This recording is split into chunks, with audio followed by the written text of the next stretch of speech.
The 26th of February 1945. Elsdorf, -8 degrees Celsius.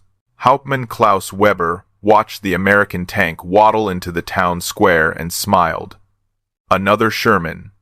Another coffin on tracks. His Tiger II sat hull down behind rubble, 1,800 meters out, 68 tons of German engineering. The 88mm K-43 could punch through any Allied armor at this range. Frontal armor, 180 millimeters thick, impenetrable. The Americans knew it. The British knew it. Everyone knew it. Easy kill, his gunner said. Weber nodded. The enemy crew was probably shaking inside that metal box, wondering why they'd drawn the short straw, wondering if they'd burn or suffocate when the 88mm found them. The 23rd of February 1945. Wehrmacht briefing room. Cologne sector. -8 degrees outside. The intelligence officer cleared his throat. Gentlemen, the Americans are deploying a new heavy tank. Designation, M26 Pershing. Laughter rippled through the assembled panzer commanders. Another Sherman variant? The farmer from Bavaria, Oberleutnant Franz Dietrich, 3 years working his family's wheat fields before the war, grinned. We've killed every type they've sent. The intelligence officer continued. Reports indicate a 90mm main gun. Heavier armor than 90mm? The insurance salesman from Hamburg, Hauptmann Otto Schneider, who'd sold life policies to factory workers in peacetime, shook his head. Propaganda. The Americans can't manufacture guns that precise. Their metallurgy is inferior. The teacher from Cologne, Lieutenant Heinrich Vogel, who'd taught mathematics to 14-year-olds, studied the technical drawings. Even if true, the Tiger II has faced everything the Soviets and Americans possess. Nobody's penetrated our frontal armor in direct engagement. The mechanic from Dresden, Feldwebel Ernst Koch, who'd repaired Volkswagens before repairing Panzers, nodded. 18 months since introduction. Not one frontal kill by enemy fire. Otto leaned back. Let them come. We'll add them to the count. Outside, snow fell on frozen ground. Perfect tank country. The confidence in that room was absolute. Weber's Tiger II shuddered. Metal screamed. The impossible had happened. Frontal penetration at 1,800 meters. Return fire, he shouted. His gunner squeezed the trigger. The 88mm roared. Through the smoke, Weber watched their round spark off the Americans' sloped glacis. No penetration. At 1,800 meters, they couldn't hurt it. The Americans' turret traversed smooth, mechanical, inevitable. Bail out, Weber screamed. The second round punched through where his head had been 3 seconds earlier. The crew tumbled into frozen mud, watching their invincible Tiger burn. 2 kilometers away, Heinrich Vogel, the teacher from Cologne, watched through binoculars that wouldn't stop shaking. 3 more Tiger IIs rumbled forward to engage. Otto Schneider's tank fired first. Spark. No penetration at 1,600 meters. The Americans' response was surgical. Otto's Tiger erupted, turret lifting briefly before crashing back down. Franz Dietrich's Tiger II tried flanking. The American traversed faster than seemed possible for something that size. 1 shot. Franz's crew bailed, their tank already burning. The 4th Tiger retreated. Heinrich's radio crackled with voices he'd never heard from German tank commanders before. Confusion. Disbelief. Fear. That's not a Sherman, someone whispered. Otto's loader, the only survivor from his crew, stumbled past Heinrich's position. Blood ran from his ears. They're calling it the American Tiger, he said, then collapsed. Heinrich looked back at the burning wrecks. 3 Tiger IIs. 5 minutes. Something had changed. The 27th of February 1945. Düren sector. -6 degrees. Ernst Koch, the mechanic from Dresden, had 17 confirmed kills. Kursk veteran. He knew Soviet T-34 seconds. Shermans. Every variant. He knew how armor died. The Pershing appeared at 1,600 meters. Target, Ernst said calmly. Fire. The 88mm bucked. Through his optics, Ernst watched the round spark off the American's glacis. No penetration. Fire again. Spark. Nothing. The Pershing's turret began traversing. Too fast. Nothing that heavy should move that smoothly. Ernst's hands, steady through 3 years of war, started shaking. Reverse. Now. The 90mm spoke first. The round punched through their frontal plate like August butter. Ernst felt the heat before the sound registered. His loader screamed.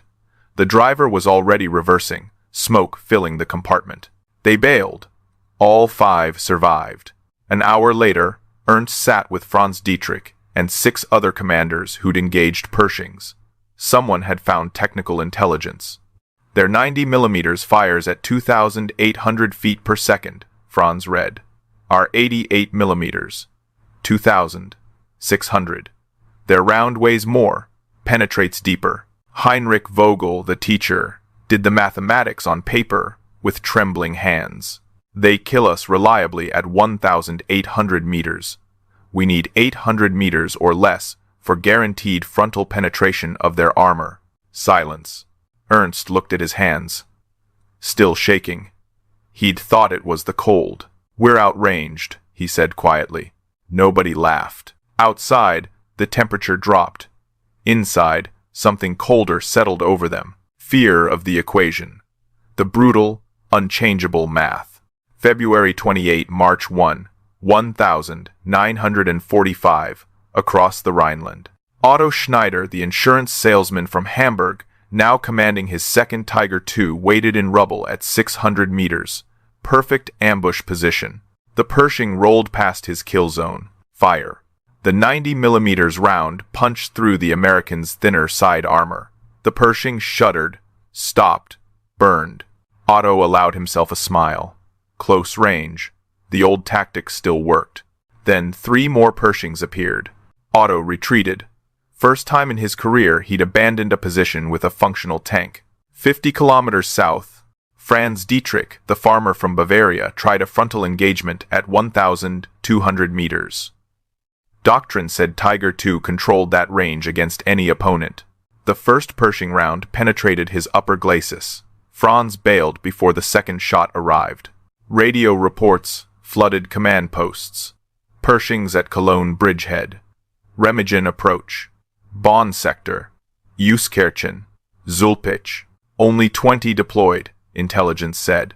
But they appeared everywhere that mattered, blocking every critical approach, leading every American spearhead.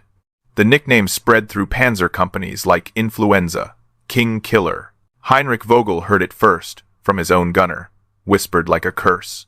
By March 1st, the statistics were undeniable. 8 Tiger IIs destroyed in Pershing engagements.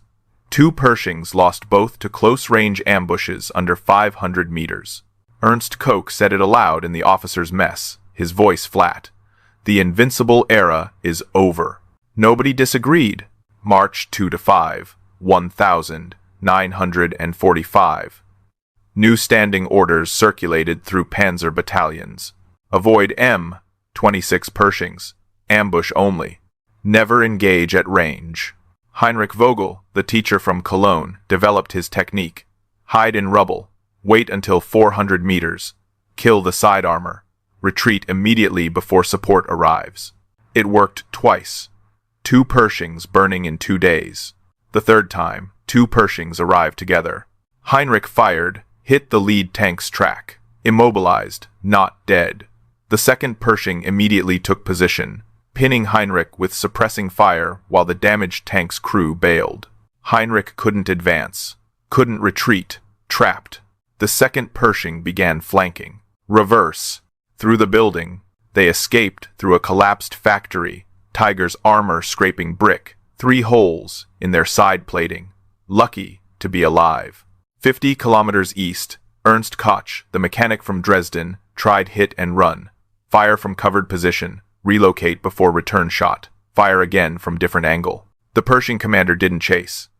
Didn't expose himself. He called artillery. Ernst's third firing position disappeared under 105mm howitzer fire. They relocated 4 times in 20 minutes, never firing again. Franz Dietrich summarized it at evening briefing. They're competent, coordinated, patient. Otto nodded grimly. Not the green crews from Normandy anymore. The Americans had learned. Now the Germans were learning fear. March 6 to 8, 1945. Fear became operational. Heinrich Vogel caught himself scanning distant tree lines every 30 seconds. That barrel profile. Long, thick, unmistakable. It haunted his scope even when nothing was there. Franz Dietrich, the farmer from Bavaria, admitted it during morning briefing. I see that 90 millimeters in my sleep, every night, pointing at me. Nobody laughed. Crews requested reassignment. Any sector without Pershings, Herr Hauptmann. Some refused to advance without infantry screens. Others demanded air reconnaissance before moving. Radio discipline collapsed. March 7th. 3 separate panicked calls. King Killer spotted. 2 were Shermans. 1 was a destroyed German Panther. The Americans noticed. March 9 to 12, 1945. The last skilled duels. Otto Schneider, the insurance salesman from Hamburg, executed his perfect ambush, March 9th. Concealed hull-down position. 350 meters. Pershing exposed crossing open ground. 1 shot. Side armor. Clean kill. The American commander, Lieutenant James Morrison, from Ohio, died with his crew still inside. Otto escaped before support arrived. His finest moment. Morrison's crew survived. They got a new Pershing. New orders. Find that specific Tiger II. They were hunting him now. Heinrich Vogel, the teacher from Cologne, adapted to urban warfare. 3 Pershing kills in 4 days using rubble, tight corners, ambush positions he never used twice. The 4th attempt, American infantry spotted his muzzle flash. Bazooka round killed his gunner. The replacement was 18. Fresh from training. Hands wouldn't stop shaking. Ernst Koch, the mechanic from Dresden, perfected, shoot and scoot. Fire, reverse into pre-laid smoke, relocate 200 meters, repeat. 2 Pershings over 5 days. But his loader requested medical evacuation, March 11th combat exhaustion. His radio operator broke down, crying March 12th during maintenance. The statistics told 2 stories. 15 Tiger IIs destroyed. 5 Pershings lost. Germans winning the exchange ratio. But every American loss, replaced within days. Fresh tank, fresh crew. Every German loss, irreplaceable. Experienced commanders dead. Veterans breaking. Franz Dietrich understood the mathematics. We're winning tactically, losing strategically. The attrition equation favored the side that could afford to lose. Germany couldn't. The 13th of March 1945. Bridge approach outside Bonn. Franz Dietrich, the farmer from Bavaria, had faced Pershings 9 times. 3 kills, 6 escapes. His Tiger II bore scars from each encounter. Orders. Hold the bridge approach. No retreat. 3 Pershings advanced in coordinated formation. Franz waited. 700 meters. The lead Pershing exposed itself, crossing a crater. Fire. Perfect shot. Side armor. The Pershing stopped. Smoke pouring. The other 2 didn't retreat. They split. 1 left, 1 right. Professional. Practiced. Franz was in crossfire at 1,000 meters. March 14 to 16, 1945. Psychological casualties mounted. Heinrich Vogel, the teacher from Cologne, hadn't slept in 4 days. He checked 6 o'clock every minute, even inside the bunker. His hands shook, loading 88 millimeters rounds. March 15th, he volunteered for a suicide reconnaissance mission. Anything to end the waiting, he told Ernst quietly. Otto Schneider, the insurance salesman from Hamburg, stopped talking, except for tactical necessity. He wrote letters to his wife and daughter every night. Never sent them. Stack growing thicker. His loader reported finding Otto crying during track maintenance. Just staring at the treads, sir. Tears running down his face. The 17th of March, 1945.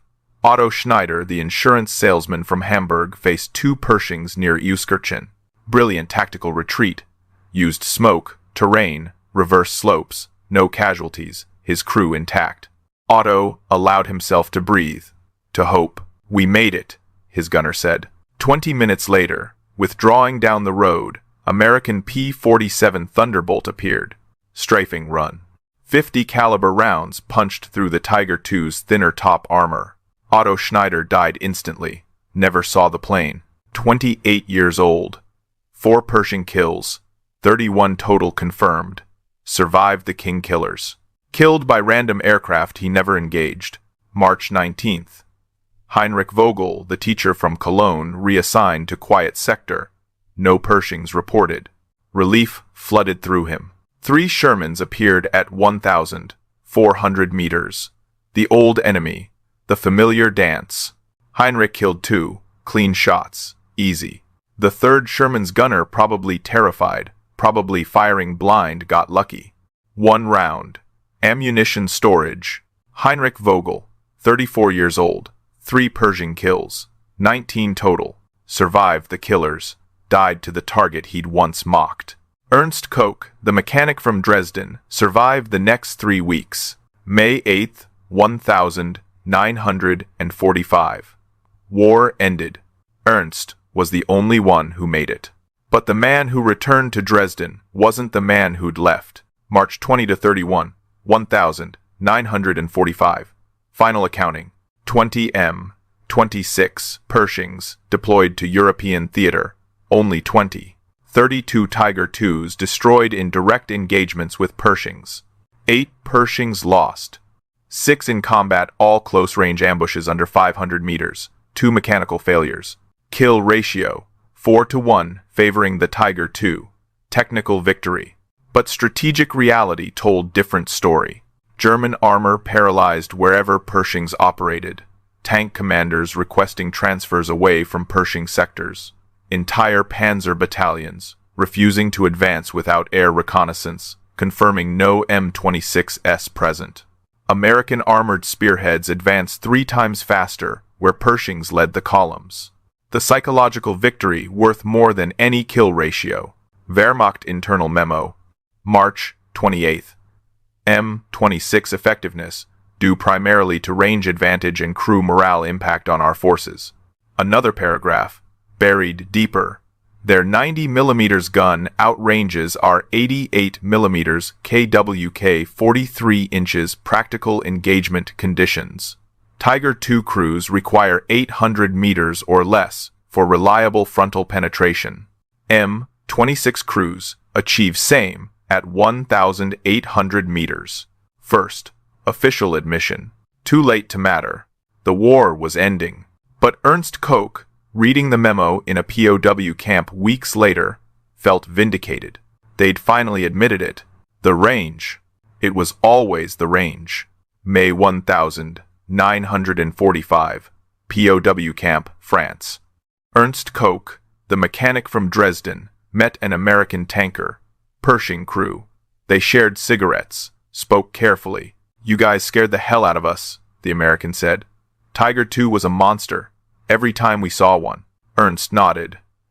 "But your gun. We couldn't get close enough." "Yeah, the 90mm was something else." The American paused. "You ever face Lieutenant Morrison? Ohio guy led our platoon until March?" Ernst's chest tightened. My friend killed him. Perfect ambush. Morrison was good. Crew loved him. My friend died 2 days later," Ernst said quietly. P-47 strafing run. Silence. Nothing to say. The machines were magnificent. The engineering brilliant. The tactics sophisticated. The killing was still killing. September 1945. Ernst released. Returned to Dresden. The city was rubble. Firebombed to ash. His family survived, wife, 2 daughters. They asked about the war. "I repaired trucks," he lied. He couldn't explain where he'd been mentally. Couldn't describe the sound of that 90mm traversing toward him. Got job as actual mechanic. Fixed Volkswagens, tractors, anything civilian. Veterans' reunion invitations arrived yearly. He burned them all. Never visited tank museums. Never would. Ernst Koch now 45, received a letter. Panzer Veterans Organizing Reunion. Discussion topic: Tactical innovations against superior American armor. He threw it away without reading past the first paragraph. His son, 16, curious, asked about the war that evening. I drove trucks, Ernst said. Same lie. 18 years of the same lie. Newspaper article: American Tank Museum acquired M26 Pershing, fully restored, touring Germany, displayed in Stuttgart. Ernst read it twice, felt nothing, then felt everything. He drove 6 hours, didn't tell his wife why. The Pershing sat under lights. Immaculate restoration. That long, thick, 90mm barrel extending like an accusation. Ernst stood before it 20 minutes. Couldn't move. Museum guide approached. Beautiful machine, isn't it? Beautiful. Yes, they were pretty effective against your tigers, I understand. Ernst's voice came from somewhere distant. The range. It was always the range. He walked away. That night, nightmares returned for the first time in years. He was back in the Tiger II, that turret traversing. That barrel finding him across impossible distance. The impact he felt but never heard. Ernst woke sweating. Outside, winter, cold. Inside, colder still. Present day, Bovington Tank Museum, England. M26 Pershing under spotlights. Restored to perfection. Green paint gleaming. Placard: M26 Pershing, 90mm gun. Effective against Tiger II at extended ranges. Statistics. Numbers. Clean history. An elderly man, 95, shuffles forward with his grandson, Ernst Koch, the mechanic from Dresden, last survivor of his crew. The boy reads aloud. It says here the Pershing could destroy Tiger IIs at 1,800 meters. Yes, Ernst says quietly, but the Tiger II was the best tank of the war, right? Long pause. Ernst stares at that 90mm barrel. The Tiger II was the most heavily armored, the most powerful gun, the most feared. Another pause. But this could kill us before we could kill it. The boy considers. Does that make it better? Ernst's voice barely audible. It made it deadlier. Better is for historians. They leave. The Pershing remains. Restored. Beautiful. The 90mm gun pointing at nothing. The ghosts remain too. Franz. The farmer from Bavaria. Heinrich. The teacher from Cologne. Otto. The insurance salesman from Hamburg. Morrison from Ohio. All the others. The museum closes. Lights dim. The cold metal holds no memories. But the last living man who faced it does. Ernst Koch will carry them. Franz's last radio call. Otto's tears. Heinrich's shaking hands. That turret traversing until he can't carry anything anymore. Until he joins them. The range. It was always the range.